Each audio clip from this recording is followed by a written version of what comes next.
안녕하십니까. 오늘 화요일 저녁에는 시편 마지막 편인 시편 150편의 말씀을 가지고 함께 은혜를 나누도록 하겠습니다. 먼저 시편 150편을 낭송하여 드리겠습니다. 할렐루야. 그 성소에서 하나님을 찬양하며 그 권능의 궁창에서 그를 찬양할지어다. 그의 능하신 행동을 인하여 찬양하며 그의 지극히 광대하심을 쫓아 찬양할지어다. 나팔 소리로 찬양하며 비파와 수금으로 찬양할지어다. 소고치며 춤추어 찬양하며 현악과 퉁소로 찬양할지어다. 큰 소리 나는 재금으로 찬양하며 높은 소리 나는 재금으로 찬양할지어다. 호흡이 있는 자마다 여호와를 찬양할지어다. 할렐루야. 시편 마지막 부분에 시편 113편부터 118편까지와 또 시편 146편부터 150편까지는 동일하게 시작은 할렐루야 혹은 여호와를 찬양하라 라고 하고 마칠 때는 다 동일하게 할렐루야로 마치는 시들입니다. 그래서 여기에 속한 시편들은 하나님을 찬양하라는 시편인데 그 중에 최고의 찬양의 시가 시편 150편입니다. 시편 150편은 각 절마다 찬양으로 초대하여서 어디에서 왜 어떻게 누가 여호와를 찬양해야 하는지를 노래하고 있습니다. 잠깐 시편 150편을 살펴본다면 시편 150편에는 어디에서 찬양해야 하는가에서 1절 상단에 있는 말씀 보면 그의 성소에서 여호와를 찬양하라고 하며 1절 후반부 하단에는 그의 궁창에서 그를 찬양할지어다 라고 노래하고 있습니다. 그 의미는 어떤 의미냐 하면 인간은 하늘에서 인간은 땅에서 천사는 하늘에서 여호와 하나님을 예배하고 찬양하자고 초대하고 있습니다. 그리고 왜 찬양해야 하느냐 하면 그의 능하신 행동을 인하여 그의 지극히 광대하심을 쫓아 찬양하자라고 하십니다. 이유는 그분은 만물을 창조하셨으며 보존하시며 그분의 기이한 섭리와 그분의 구속하심을 인하여 그분의 위대하심을 인하여 찬양해야 한다라는 말씀입니다. 어떻게 찬양하자라고 노래하고 있느냐 하면 나팔과 비파와 수금으로 찬양하며 소고치며 찬양하며 현악과 퉁수로서 찬양하며 큰 소리 나는 재금으로 높은 소리 나는 재금으로 찬양하자라고 노래하고 있는 시가 시편 150편의 시입니다. 여기서 잠깐 참고로 시편 150편에 나오는 악기에 대해서 간략하게 설명드리도록 하겠습니다. 먼저 나팔이라는 악기가 나옵니다. 나팔은 영어로 트럼펫입니다. 청동이나 은으로 만든 악기로서 전쟁 때 혹은 제사 때 사용하던 악기였습니다. 두 번째로 나오는 악기는 퉁소입니다. 우리나라 말로는 필이라고 하겠죠. 영어로는 플룻입니다. 플룻. 갈대등으로 만든 악기로서 슬플 때, 기쁠 때 자신의 감정을 표현했던 악기였습니다. 양강 나팔은 양의 뿔로 만든 나팔로서 전쟁터나 국가적인 제사 때 사용했던 악기입니다. 수금이 나오는데요. 수금은 영어로는 harp로 되어 있습니다. harp. 옛날에 수금은 7개 내지 30개의 현을 가진 악기로서 귀족 계급이 주로 사용하던 악기인데 밝은 소리가 났으므로 이 악기는 슬플 때는 사용하지 않았다고 합니다. 비파가 나옵니다. 비파는 수금보다는 좀 컸는데 12개의 현을 가진 악기로서 제사 때 사용하던 악기라고 합니다. 일종의 현악기입니다. 소고가 나옵니다. 소고는 탬블린입니다. 영어로는 탬블린으로 되어 있습니다. 우리 탬블린 잘 아시죠? 둥근 원판에 소리가 나는 딸랑이들을 붙여놓고 막 흔들면 소리 나는 그런 악기입니다. 청동에 소리 나는 물체들을 붙여놓고 흔들면서 소리내는 그런 악기였습니다. 재금이 나오는데 재금은 영어로는 심벌전입니다. 타악기로서 큰 청동판을 천으로 중앙에 양쪽에 묶어서 두 청동판이 부딪힐 때 큰 소리 나는 악기가 재금이었습니다.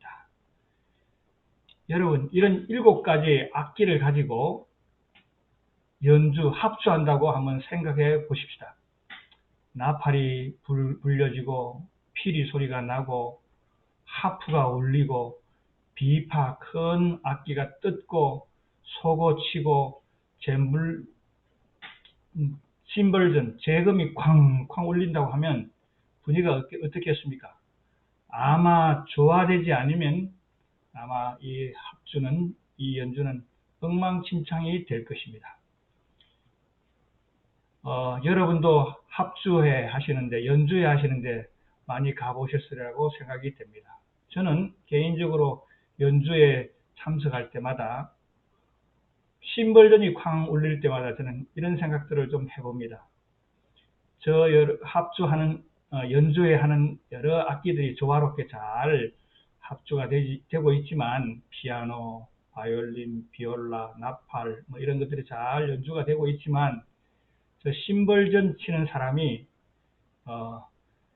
박자에 맞지 않고 쾅 친다면 저 합주에는 다 엉망이 될 것이다 라는 그런 생각들을 잠시 해보기도 합니다. 잘 조화되지 않는다고 한다면 엉망이 되고 만다라는 그런 의미입니다. 자, 그래서 신학자이신 C.S. 루이스는 이런 말씀을 했습니다. 이 연주회를 생각하면 소음이라고 말하는 것도 무리는 아니다. 그러나 마음을 다하여 찬양한다면 참으로 조화롭고 감미롭고 선율적일 것이다 라고 하시면서, 반면에 찬양하는 자들의 마음과 찬송이 없으면 은혜가 감소될 것이다 라고 말하고 있습니다. 잘 조화될 때는 찬양이 되지만 그렇지 아니할 때는 은혜가 감소되는 엉망진창이 되는 그런 연주회가 될 것이다 라는 말씀입니다. 이런 7가지 악기들이 다 합쳐서 찬양하는 것도 중요하지만 그 찬양하는 것에 못지않게 중요한 것은 찬양하는 구성원들의 노래입니다. 그래서 시편 150편은 호흡이 있는 자들은 다 여호와를 찬양하라라고 시인은 초청하고 있으며 노래하고 있습니다. 왜 호흡이 있는 자는 여호와를 찬양해야 하는가? 여호와 하나님은 창조주 하나님이로서 이사야 43장 7절에 있는 말씀 보면 내가 내 영광을 위하여 창조한 자를 오게 하라라고 간곡히 초청하고 계시며, 같은 책 이사야 43장 21절에 있는 말씀 보면 이 백성은 내가 나를 위하여 지었나니 나의 찬송을 부르게 하려 함이라고 선언하셨기 때문에 호흡 있는 자들은 다 여호와를 찬양해야 한다는 말씀입니다. 그러므로 우리의 삶들 가운데서 호흡이 다하는 날까지 단순하고 간결하게 우리 인간의 미사여구를 다 제하고 여호와 하나님을 찬양하는 생애를 살게 되시기를 바랍니다. 그리고 이 짧은 시편 150편은 히브리 단어로 37개의 단어가 사용되고 있다고 합니다. 그 가운데 히브리 단어로 찬양하다라는 말이 13번이나 사용되고 있으며 37단어 중에 13번이면 약 3분의 1이 찬양하다라는 말씀입니다. 단어입니다.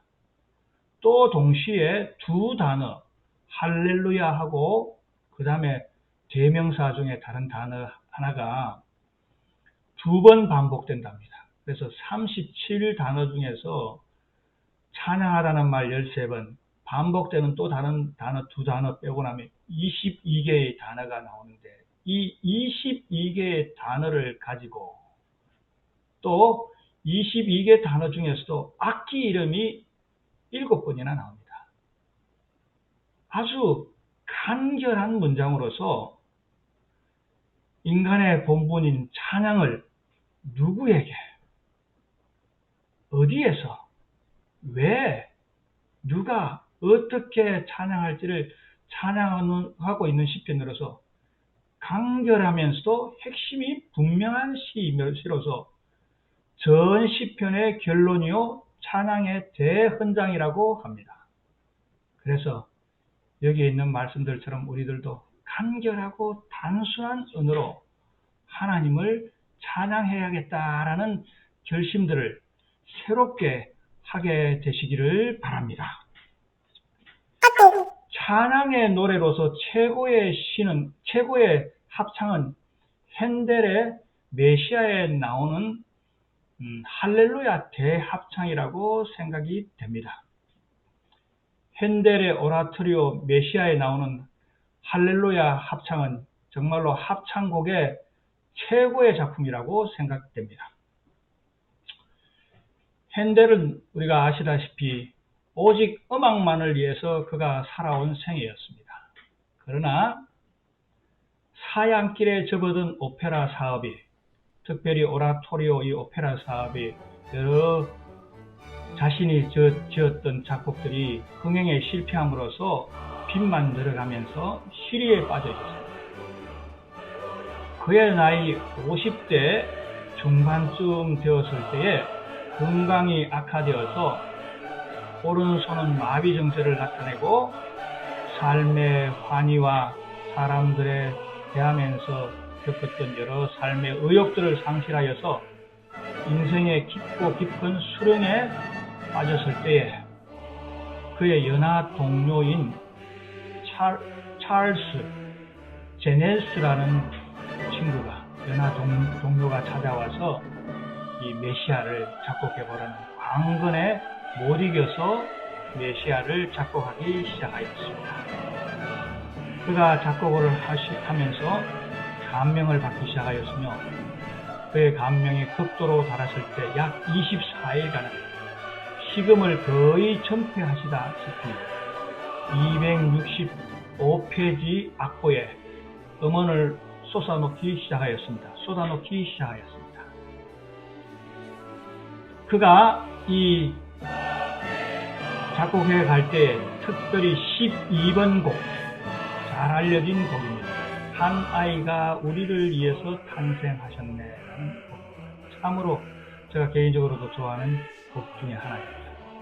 와 13번 곡을 작곡할 때에는 고개를 떨구고 끊었고 울기도 하면서 작곡하였다고 합니다. 합창곡 19번은 메시아의 19번째 나오는 이 합창곡은 요한계시록 19장 6절과 16절, 요한계시록 11장 15절을 기초하여서 작곡하였다고 합니다. 여러분, 할렐루야 합창곡 젊은 시절에 또 젊은이들은 찬양 경연대회나 이런 거 하실 때 다 해보실 거라고 생각됩니다. 할렐루야 합창곡 수없이 할렐루야 할렐루야 할렐루야 반복되어 가면서 그의 고조를 높이면서 하는 참으로 아름다운 합창곡입니다. 그 고조를, 할렐루야라는 고조를 높여가면서 찬양할 때 찬양의 대상인 하나님은 전능하신 하나님이시며 만주해 주시며 그의 통치는 영광스러운 통치며 영원한 통치라고 부르는 오라토리오 합창의 대작이라고 확신합니다. 핸델이 이 메시아를 작품을 완성한 다음에 1743년에 영국 런던에서 초연이 공연될 당시에 당시 영국의 국왕이셨던 조지 2세 왕께서 그 공연장에 참석하셨다가 할렐루야 합창이 불려지고 연주되는 때 너무나 감동을 받아서 일어서셨다. 그 이후에 이 할렐루야 곡이 합창되는 곳에서는 연주되는 곳에서는 모든 청중들이 일어나는 관례가 되고 있습니다. 이제 핸델이 그의 생애 74세 생애 마지막을 향해 갈 때에 백내장으로 고통하시다가 거의 실명 상태에서 노년을 보내고 있는데 한 합창단, 한 연주하는 곳에서 메시아 전곡을 연주하는 기회가 있사오니 와서 지휘해달라는 부탁을 받고 73세의 노장 핸델이 그 연주회에 가서 이 메시아를 다 지휘하였다고, 전곡을 지휘하였다고 합니다. 이 전곡을 지휘한 후에 힘을 잃고 병원에 실려가서 병원에서 입원 회복을 위해서 노력하였지만 회복되지 못하고 돌아가셨다고 합니다. 그래서 핸델의 생애는 하나님을 찬양하다가 생애를 마쳤던 작곡가이며 그의 작품 메시아 오라토리오는 하나님을 찬양하는 대작입니다. 한 번은 핸델의 공연이 마쳐진 후에 여러 사람들이 축가를 하는 가운데서 신문기자가 다가가서 이렇게 물었다고 합니다. 이 엄청난 곡을 어떻게 작곡하겠습니까? 무슨 비결이라도 있으십니까? 라고 물었을 때에 핸델이 대답하기를 모든 것은 하나님께서 온 것이죠. 내게서 나온 것은 아닙니다. 라고 말씀했다고 합니다. 성도 여러분, 찬양은 주님께로부터 오는 것입니다. 호흡이 있을 때마다 호흡이 있는 자는 다 간결하고 단순한 말로 여호와 하나님을 찬양하며 살게 되시고 주님을 찬양하면서 노래하면서 살아가게 되시기를 바랍니다. 우리들의 일상에서 어떤 노래가 감동을 주는가 하면 상업적인 노래는 값으로 노래의 가치가 계산됩니다. 대중적인 인기가 있는 노래는 인기가 사라지면 사라지기도 합니다. 지식으로 부른 노래는 감동적이지 않습니다. 그러나 가슴으로 부른 노래는 사람들의 마음을 울리고 있습니다. 시편의 노래들은 지언이들의 신앙 경험을 바탕으로 가슴으로 지은 노래이며 성도들이 가슴으로 따라 부른 노래입니다. 그러므로 오늘 시편의 노래를 부르는 우리들도 가슴으로 부르는 노래가 되길 바랍니다. 그러기 위해서 시편의 노래가 삶이 되는 생애가 시편의 노래가 되는 생애를 살아가게 되시기를 바랍니다. 책 10편은 복 있는 사람은 악인의 꾀를 쫓지 아니하므로 시작하여 호흡이 있는 자마다 여호와를 찬양하라 라고 끝나는 이 찬양의 시가 10편 전체의 노래입니다. 책 10편이 시작할 때는 악인과 죄인과 교만한 자들이 있었습니다. 이제는 10편이 맞춰질 때는 이제는 그들이 다 날아가 버렸습니다. 이유는 악인이 하나님의 심판을 견디지 못하였으며 죄인이 의인의 해중에 들지 못하였기 때문입니다. 성도 여러분, 우리들의 대쟁투에 있어서 얼마 후에는 이 대쟁투가 끝나고 죄와 죄인들은 다 사라질 것입니다. 없어질 것입니다. 우주는 깨끗해질 것입니다. 깨끗해진 우주에는 오직 조화와 기쁨의 맥박만이 고동치게 될 것이며 가장 작은 원자로부터 가장 큰 세계에 이르기까지 가장 작은 생물계로부터 가장 작은 무생계를 말론하고 조금도 흠이 없는 아름다움과 완전한 기쁨으로 하나님은 사랑이라고 노래하며 그분께 할렐루야 외치며 찬양할 것입니다. 그러므로 시편의 노래는 흘러간 옛 노래가 아니요 영원히 부를 노래이며 하늘에서 부를 노래입니다. 영원한 하늘에서 시편의 노래를 부르는 그날까지 오늘 이 땅을 살아가시면서 오늘의 시편을 노래하며 오늘 시편의 노래를 부르고 오늘 부른 시편의 노래를 통해서 죄와 싸워서 승리하게 되시는 수원중앙교회 모든 성도님들이 다 되게 되시기를 바랍니다. 저와 여러분 호흡이 있는 날까지 간결하고 단순한 언어로 요 하나님을 찬양하는 생애를 사심으로 죄와 싸워서 승리하게 되시는 모든 성도님들이 다 되게 되시기를 바라면서 오늘 말씀을 마치도록 하겠습니다.